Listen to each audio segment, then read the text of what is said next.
pretensão, qualquer ambição de desenvolvimento.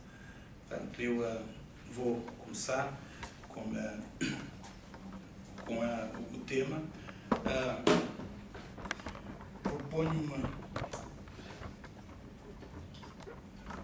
Proponho falar, portanto, das TIC na transformação de Cabo Verde em três grandes momentos. Queria referir o contexto global e o percurso feito no domínio das tecnologias de informação e comunicação até o momento.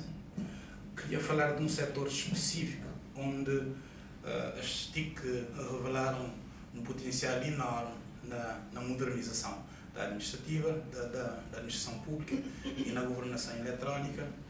Queria falar da ambição de criação de um cluster TIC e de algumas atividades que têm a ver com essa visão e que estão já em curso, nomeadamente a construção do parque tecnológico.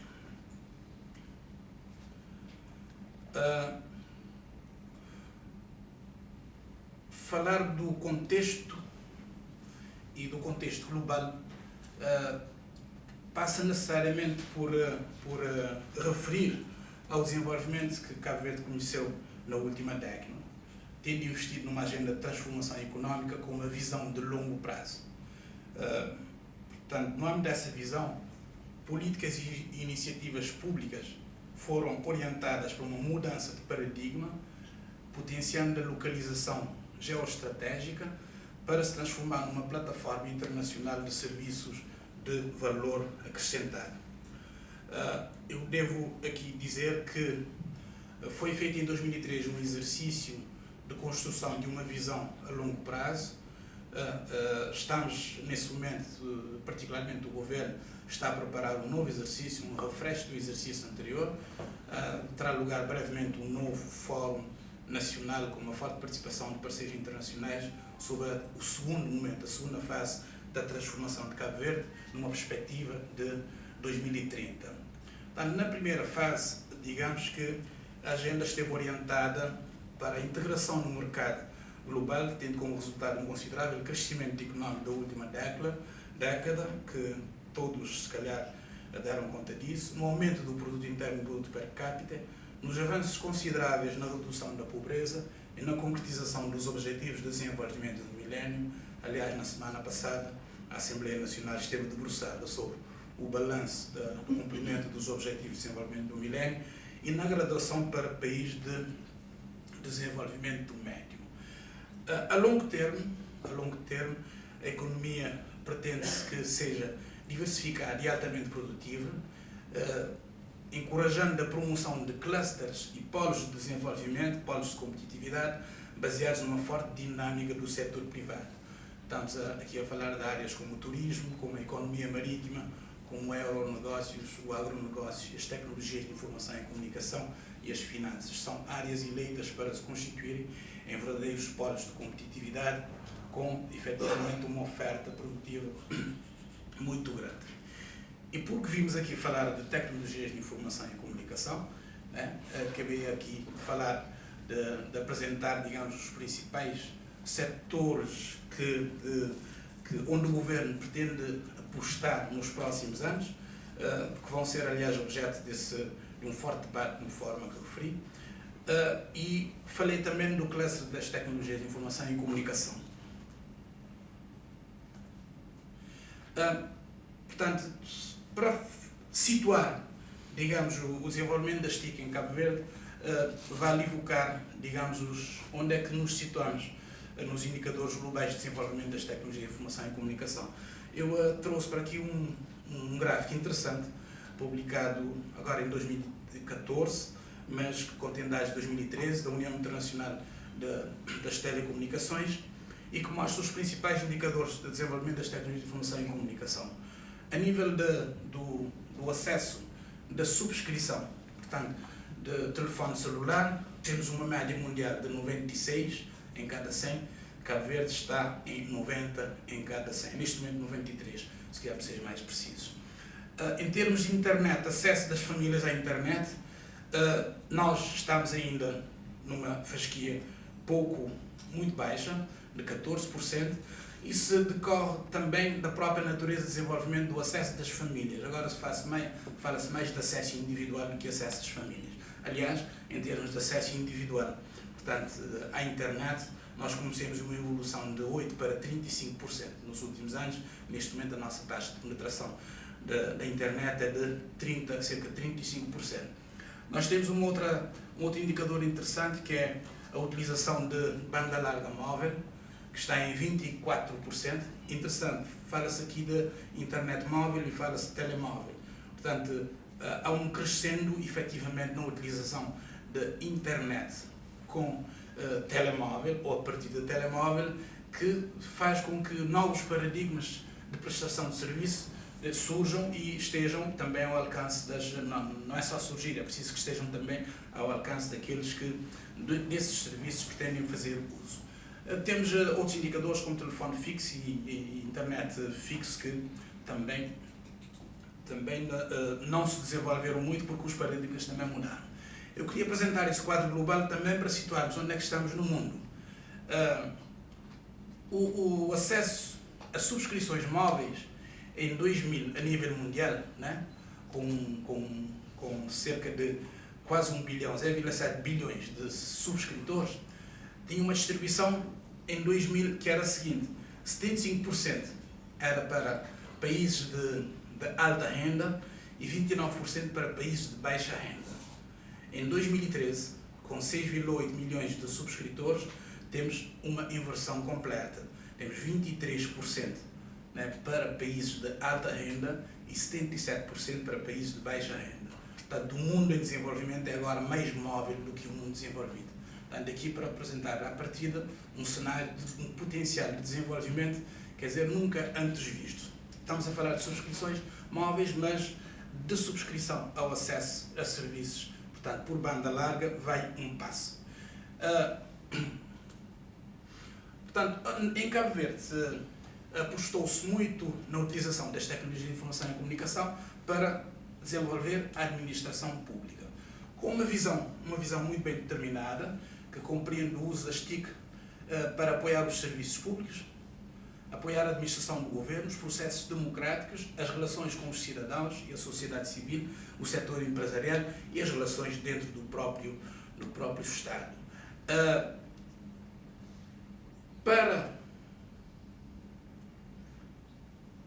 Para o desenvolvimento das tecnologias de informação na administração, foram apropriados valores à partida. Criou-se uma visão holística da administração pública, uma visão holística que está ancorada em valores. Portanto, o primeiro grande valor é que o foco dos serviços tem que ser o cidadão. Não é importante, não interessa, e ao cidadão nem sequer muitas vezes interessa a forma como o Estado ou a administração está organizada. O que lhe interessa são os serviços. Os serviços têm que ser prestados na medida das necessidades do cidadão. Portanto, o Estado é que tem que se organizar para prestar esses serviços, portanto, desta forma. Daí surge um outro valor importante, que não pode haver várias administrações. Perante o cidadão deve haver uma única administração pública. E o cidadão não pode ser ele também agente da administração pública, ou seja, não pode ele estar a prestar serviços que o Estado deve prestar. Não faz sentido um agente ou um guichê da administração pública pedir a um cidadão que vá buscar uma certidão de nascimento noutro guichê. Portanto, o Estado, esse é outro valor importante, deve evitar pedir ao cidadão informações sobre o cidadão de que ele próprio é fiel depositário.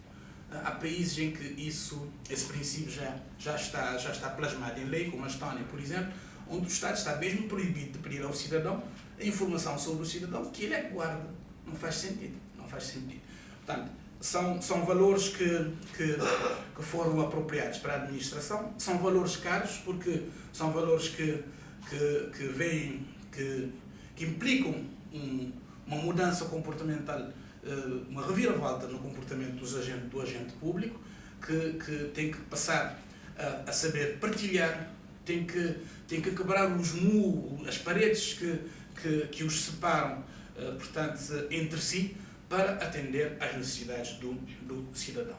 Portanto, no âmbito desta visão holística, criou-se um novo paradigma, que também tem muito a ver com racionalização. Né? Os departamentos do Estado, particularmente a administração média, a administração intermédia, a nível dos diretores gerais, é onde reside de facto o poder, é onde as pessoas dizem com satisfação a um cidadão, um cliente que regressa amanhã, não está por foi tomar um café. Né? Esse nível é que é preciso efetivamente mudar um pouco a forma de estar. E dizem que informação é poder, mas nesse caso não é retirar o poder, mas partilhar por forma a que o foco seja no cidadão. E neste caso é preciso também adotar uns princípios que muitas das administrações não gostariam que fossem mudadas. Ter uma rede própria, um sistema de conectividade própria, portanto, se a administração é uma só, ela deve ter também uma única plataforma de comunicação, aliás, para fazer jus a esse valor da administração ser ela uma só. Portanto, é exatamente no quadro dessa conectividade é que Cabo Verde apostou muito nas telecomunicações, tem um anel de fibra óptica que liga as ilhas, tem 2 conexões internacionais de fibra óptica e tem, digamos, indicadores de desenvolvimento de telecomunicações muito interessantes. Mas não é só ter conectividade, importa ter também outras infraestruturas para dar coerência ao princípio da administração ser uma só. Data center. Há uma única central de dados para toda a administração em Cabo Verde. Às vezes dizemos isso noutros países, as pessoas dizem, acham absurdo. Exatamente porque fomos aprender, fomos ver como é que isso acontecia noutras paragens e nós demos muita atenção àquilo que se fazia mal. Às vezes não é muito simpático, quem diga que acho que não é simpático aprender com os erros dos outros, mas nós focalizamos exatamente nisso, aprender com os erros dos outros. Se fizeram mal, por que repetir? E aqui evitamos repetir esses erros. E um desses erros, vimos, por exemplo, em vários países, Brasil, mesmo Portugal, um ministério com 5 ou 4 data centers, com vários sistemas que não falam entre si. Por que não ter um só sistema? Né? É difícil, os agentes não gostam, vamos então a trabalhar os agentes. Portanto, apostou-se nisso e tem resultado. Tem um único repositório, uma única central de dados para a administração central e para a administração local. Teve também opções de fundo no que respeita a conteúdos, uma abordagem holística de conteúdos. E uma abordagem holística focalizada, mais uma vez, nos eventos de vida do cidadão. O cidadão, nos vários momentos da sua vida, procura a administração por uma razão ou outra. Né? O meu filho nasceu, né? Quer comprar uma casa, e a administração tem que estar preparada para atender, para dar os serviços associados a estes eventos de vida. Portanto, com o cidadão no centro da atenção da administração pública, ela deve, né? O governo e a administração devem organizar-se. Organizar-se significa ter todas as suas estruturas ligadas em back-office. Não pode haver duplicação de informação. Se há uma instituição com um sistema de registro ou de gestão de identificação que faz a gestão de identificação, é sua atribuição, deve fazer isso bem, não vale a pena ter novamente a nível do sistema fiscal ou sistema eleitoral um novo sistema de identificação. É redundância e ineficiência. Ineficiência porque o sistema fiscal, que tem como objeto principal cobrar impostos, deixa de focar naquilo que é o seu negócio central, que é cobrar impostos, para gerir identificação quando há uma outra instituição que já faz isso bem. Então, por que não recorrer ou utilizar os serviços dessa outra instituição? Portanto, isso é, digamos, um exemplo muito prático da quebra de muros entre a administração. E daqui, portanto, surge, de facto, uma abordagem integrada a todas as aplicações do Estado. Né?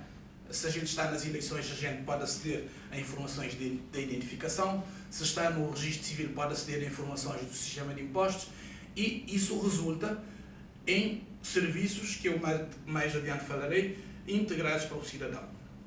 Portanto, falei da visão holística, mas é uma visão holística que tem em conta, digamos, as necessidades do cidadão ao longo da sua vida. Nós trabalhamos muito sobre esse ciclo de vida do cidadão. Portanto, toda a atividade que é feita em Cabo Verde tem o ciclo de vida do cidadão por um lado e o ciclo de vida das empresas por outro lado. No quadro do ciclo de vida do cidadão, nós sabemos que o cidadão, desde o dia em que nasce até o dia em que morre, procura a administração por uma razão ou outra. Bom, é verdade que no dia em que morre não é ele quem procura, alguém procura por ele, né? Mas a administração tem também um serviço a dar neste fatídico dia. Quando casa, quando cria empresa, quando compra um carro, né? e procura-se organizar os serviços em pacote. O cidadão chega e diz à administração: eu quero casar-me.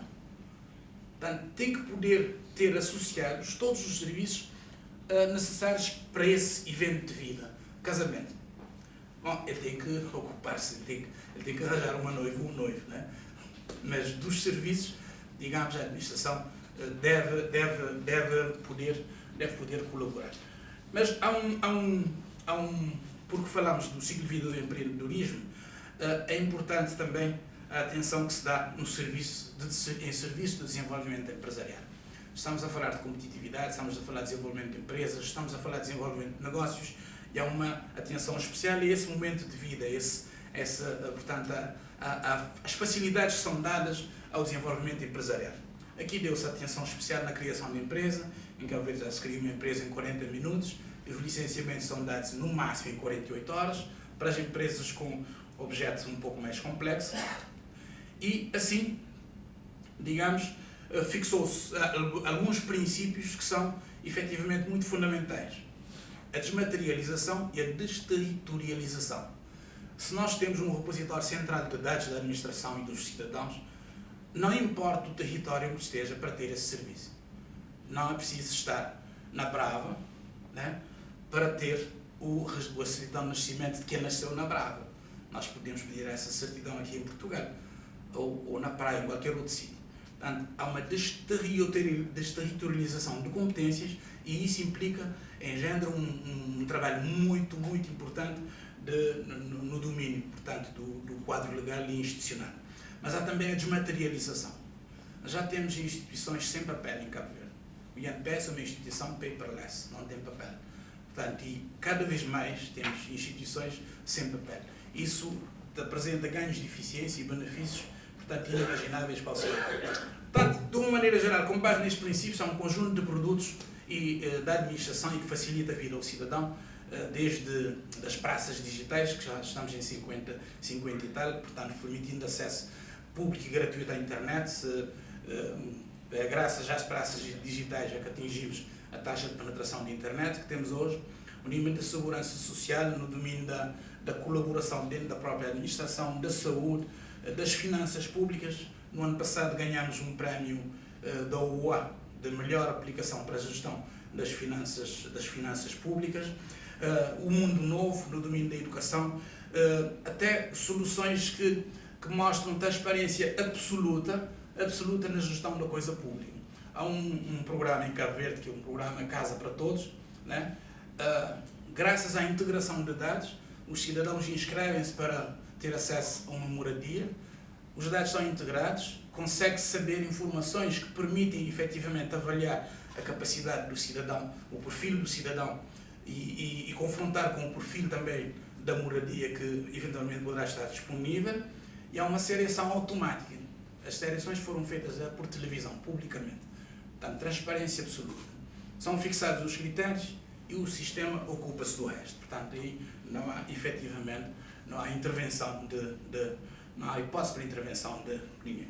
Falando um pouco mais do futuro, não é? Com os desenvolvimentos conseguidos e com um potencial de recursos humanos muito interessante, houve um investimento enorme nos últimos 10 anos na formação de jovens, particularmente nesta área.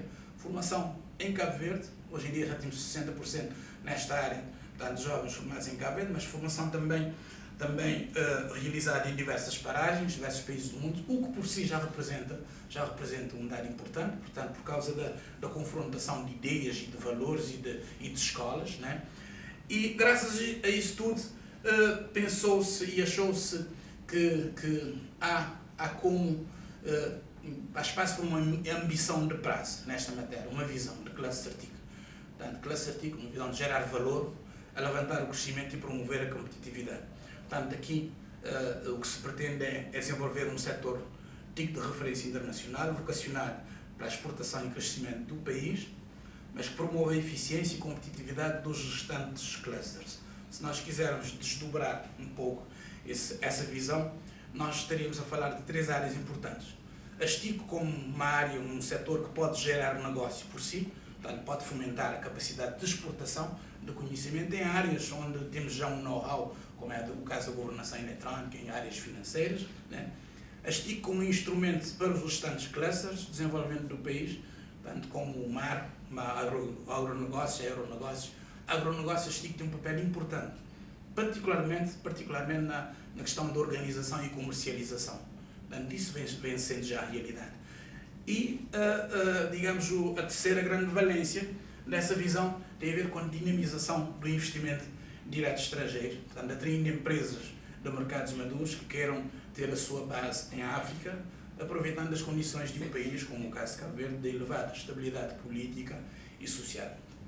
No fundo, estamos a falar da criação de um centro internacional de negócios e de prestação de serviços e de uma gateway para a África. O objetivo do cluster a 5 anos são dois, essencialmente: reconhecido internacionalmente como referência em determinados nichos de mercado, apostar na diferenciação.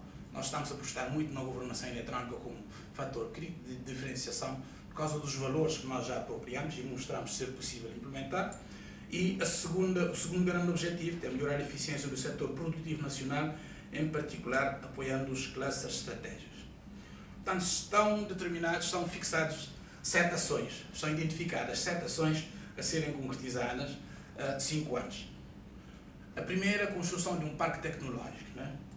Portanto, um parque tecnológico como um ecossistema de inovação e empreendedorismo para fomentar a criação de empresas de base tecnológica no país. É, digamos, a ação mais relevante das 7 que são necessárias para alavancar o cluster das tecnologias de informação e comunicação. Uma outra ação importante tem a ver com a criação de um ambiente favorável, baseado em parcerias estratégicas de longo prazo. Na verdade, nós trabalhamos já em Cabo Verde com empresas de referência internacionais, né? Com empresas nacionais, um forte envolvimento de empresas nacionais, com as academias. Portanto, a academia tem que ter um papel muito forte, tem que constituir-se no principal debitador de conhecimento para o parque tecnológico e a ligação e a relação com outros parques tecnológicos do mundo.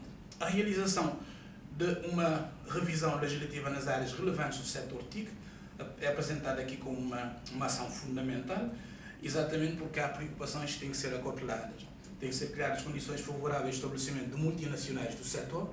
Nós temos relações com multinacionais, mas é preciso que sejamos mais atrativos, né, nessa matéria. A criação de um ambiente concorrencial saudável propício ao crescimento do cluster.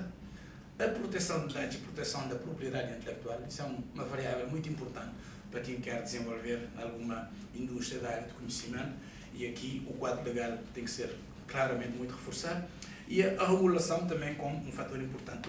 A quarta ação tem a ver com a capacitação adequada dos recursos humanos para o setor.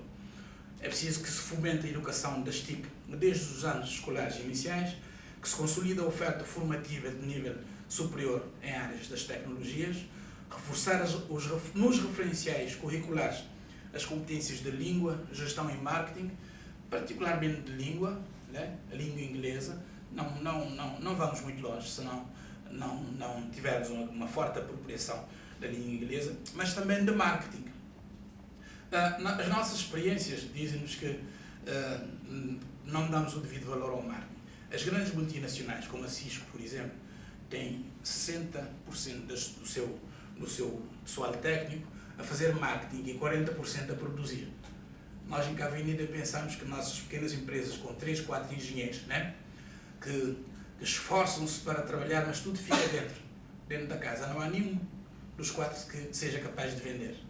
Portanto, trabalhamos, fulamos a trabalhar, mas não conseguimos vender, né? Trabalhamos para a frustração. É fundamental que a gente aprenda a dar atenção, efetivamente, à questão do marketing. E curso de formação especializado em tecnologias de ponta, que se consegue através da certificação e do envolvimento de multinacionais de referência que podem ajudar nisso. É preciso também definir e implementar uma política de incentivos direcionada para o investimento direto estrangeiro e para o empreendedorismo nacional também.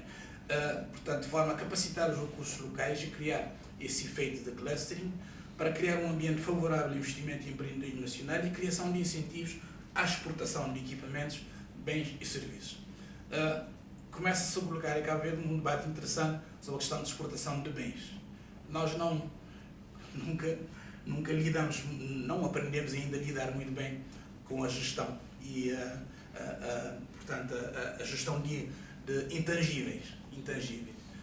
Há dias eu ouvi a Ministra de Finanças a pensar, é verdade, como é que a gente está a gerir essa questão de impostos, coisas intangíveis que se exportam, né?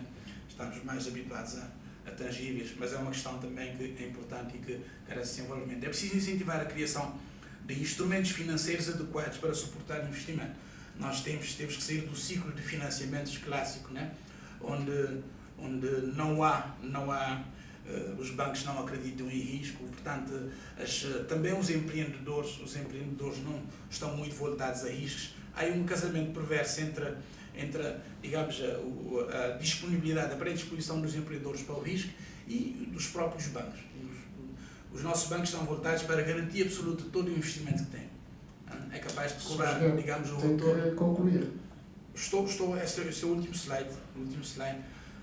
Portanto, e o último slide, por acaso, é a última ação também, tem a ver com a criação de uma rede nacional de incubadoras.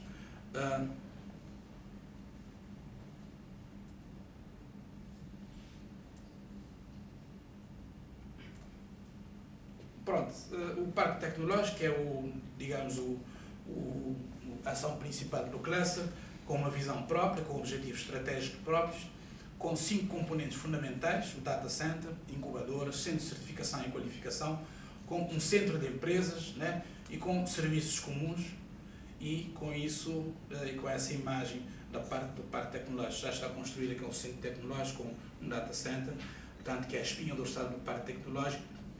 Com essa imagem terminava a minha apresentação, agradecendo pela atenção que me deram, né?